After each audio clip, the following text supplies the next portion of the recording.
sobat, berikut ini adalah 7 kesalahan yang mungkin bisa saja kalian lakukan pada kompor gas yang berpotensi menimbulkan kebakaran. Nah, apa sajakah kesalahan-kesalahan tersebut? Saya akan bahas sesaat lagi. Perfect.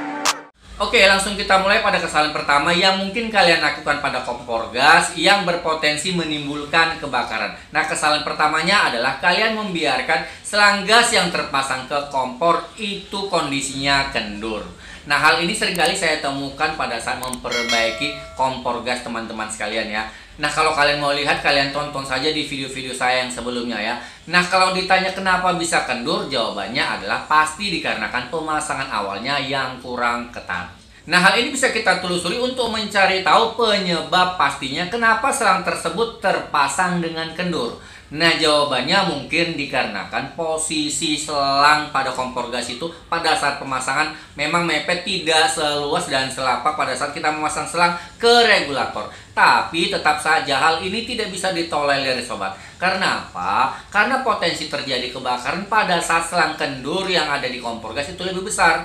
Karena selang yang ada di kompor gas ini langsung berdekatan dengan api. Dan hal ini tidak boleh dibiarkan berlanjut sobat. Jadi mulai sekarang silahkan kalian periksa kondisi selang gas yang terpasang ke kompor gas. Nah, kalau ternyata selang gas tersebut yang menuju ke kompor gas itu kendur, silahkan kalian ketatkan. Karena kalau tidak kalian ketatkan akan bisa menimbulkan rembesan atau kebocoran gas yang mungkin halus sekali dan tidak kalian sadari sobat. Loh om, kalau cuman kendur seperti itu apa memang bisa menimbulkan kebocoran gas? Tapi bukannya di regulator sudah ada gotri pengaman? Oke, kita bahas. Gotri pengaman hanyalah sebuah alat dan dia punya kekurangan sobat. Nah, kemampuannya itu hanya untuk menangani kebocoran gas pada saat selang gas itu terpotong atau mungkin terbuka secara lebar. Tapi kalau dia hanya bocornya halus, hanya longgar, ini gotri tidak akan mampu untuk menanggulangi. Dan alhasil, gas yang keluar dari regulator juga menyusup dan merembes keluar. Nah, hal inilah yang sering diabaikan oleh banyak teman-teman semua. Nah, untuk itu jangan pernah biarkan selang gas itu posisinya kendur pada saat terpasang ke kompor gas sobat. Oke, kita lanjut ke poin kedua. Jangan biarkan regulator terpasang longgar pada tabung gas. Nah, jika hal ini terjadi tentunya akan mengakibatkan kebocoran gas. Nah, apa saja sih yang menyebabkan kondisi regulator tersebut longgar pada tabung gas? Yang pertama, ini mungkin dikarenakan karet seal yang sudah rusak. Karet seal yang saya maksud tentu saja karet seal yang ada di mulut tabung gas. Nah, yang kedua, ini mungkin dikarenakan pengait yang ada di regulator sudah aus. Nah, yang ketiga, ini mungkin dikarenakan desain di regulator. Mungkin regulatornya adalah regulator yang masih menggunakan satu pengait yang seperti ini. Nah, lalu apakah tidak ada solusinya? Tentu saja ada solusinya. Kita bahas dulu satu-satu ya. Yang pertama kita bahas dulu karet seal yang ada di mulut tabung gas. Nah, kalau karet seal ini ternyata sudah rusak, silakan kalian ganti dengan karet seal yang baru. Nah, tapi kalau ternyata pada saat itu kalian tidak menemukan karet seal yang baru, kalian bisa akali dengan menggunakan seutas benang. Tidak usah terlalu panjang, sekitar 1,5 jengkal. Kemudian kalian belitkan benang tersebut pada karet seal di bagian luarnya. Belitkan hingga benar-benar ketat, kemudian silakan pasang. Dan akan kalian lihat sendiri bahwa nantinya karet tersebut akan kembali kencang sobat. Oke, nah solusi yang kedua untuk pengait regulator yang sudah rusak tentu saja kalian harus perbaiki. Nah, pada kenyataannya mungkin komponen pengait ini akan sulit kita temui atau dijual di pasaran. Kalian bisa gunakan teknik kanibal, yaitu menggunakan komponen pengait dari regulator lain yang mungkin sudah lebih parah kondisinya. Kalian ambil pengaitnya dan kalian pasangkan pada regulator kalian. Dan mudah-mudahan biasanya berhasil. Nah, sekarang akan saya bahas untuk solusi yang ketiga untuk regulator yang hanya menggunakan satu buah pengait. Nah, regulator yang punya satu buah pengait seperti ini memang kekuatannya tidak besar ya. Hanya sekitar 35% untuk mencengkram bagian dari mulut tabung gas. Nah, tentu saja berbeda dengan regulator yang seperti ini. Nah, kalau dengan regulator yang seperti ini yang punya 3 pengait sudah otomatis di atas 90% cengkramannya. Nah, untuk itu kalian bisa mengkondisikan apabila pada saat kalian pasang regulator yang punya satu pengait ini pada tabung gas dan mungkin akan terasa kendur, kalian coba putar dulu tabung gasnya. Nah, posisikan selang gas berada tepat di garis lurus dengan pegangan yang ada di tabung gas. Seperti ini kurang lebih contohnya sobat. Nah, dengan dikondisikan seperti ini, kalian lihat sendiri, regulatornya sudah tidak selonggar pada saat di awal tadi ya. Oke, kita masuk ke poin ketiga. Kesalahan apakah yang mungkin kalian lakukan yang bisa menimbulkan terjadinya kebakaran?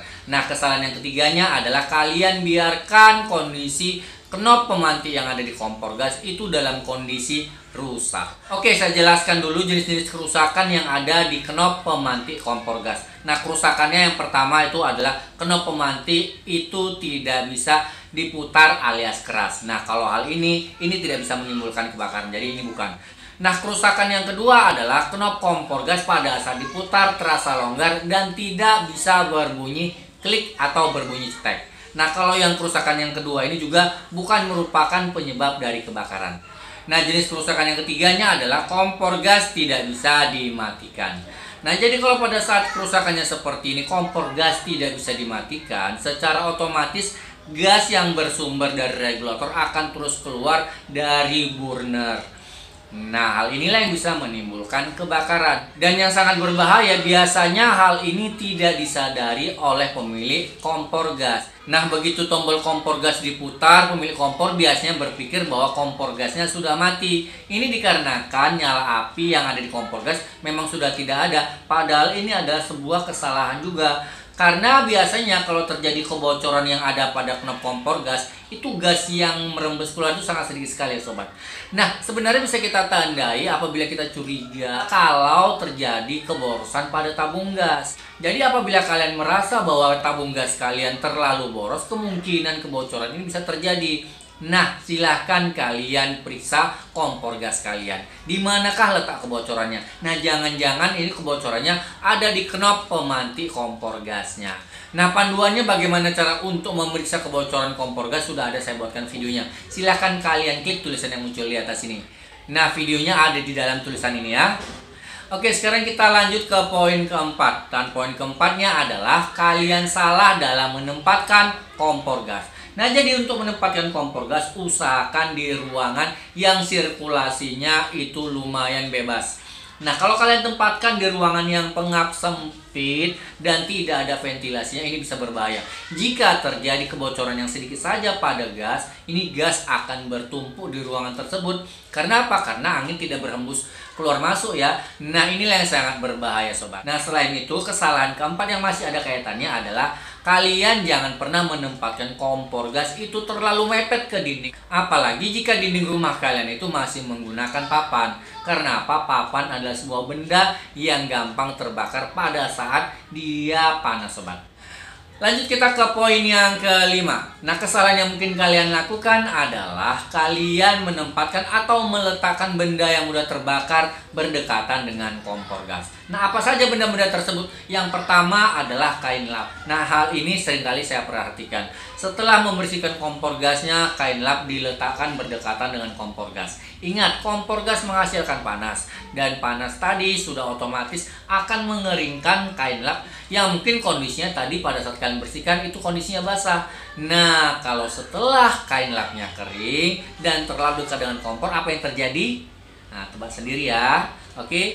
Nah, benda yang gampang terbakar selanjutnya yang tidak boleh kalian tempatkan berdekatan dengan kompor gas adalah minyak sobat. Nah, minyak ini kalau bisa jauhkan dari kompor gas ya. Karena minyak apapun, termasuk minyak wangi, itu gampang terbakar. Jadi jangan pernah mendekatkan minyak apapun ke kompor gas. Baik, kita masuk ke poin ke-6. Kesalahan apa saja yang mungkin kalian lakukan yang berpotensi menimbulkan kebakaran. Dan kesalahannya adalah membiarkan sisa masakan yang tumpah yang mengandung minyak berceceran di bawah kompor. Nah, kalau kalian perhatikan, titik didih minyak dan air ini kan beda ya. Dan tentu saja air lebih cepat mendidih ketimbang minyak. Nah, yang terjadi pada sisa masakan kalau kalian biarkan, maka dalam beberapa hari sisa masakan tersebut yang mungkin mengandung air, maka airnya akan duluan menguap dan tersisa tinggal minyak.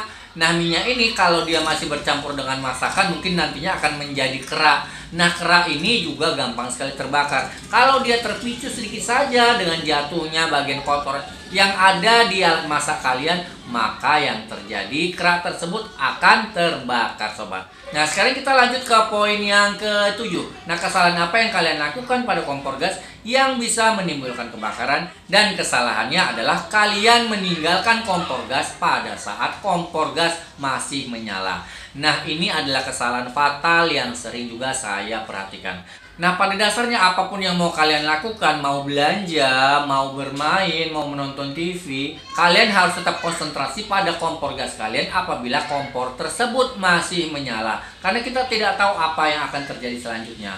Nah, kalau kalian memang butuh banyak waktu di luar rumah, silahkan matikan kompor gasnya. Nah, nanti begitu kalian kembali, baru kalian lanjutkan memasaknya, sobat.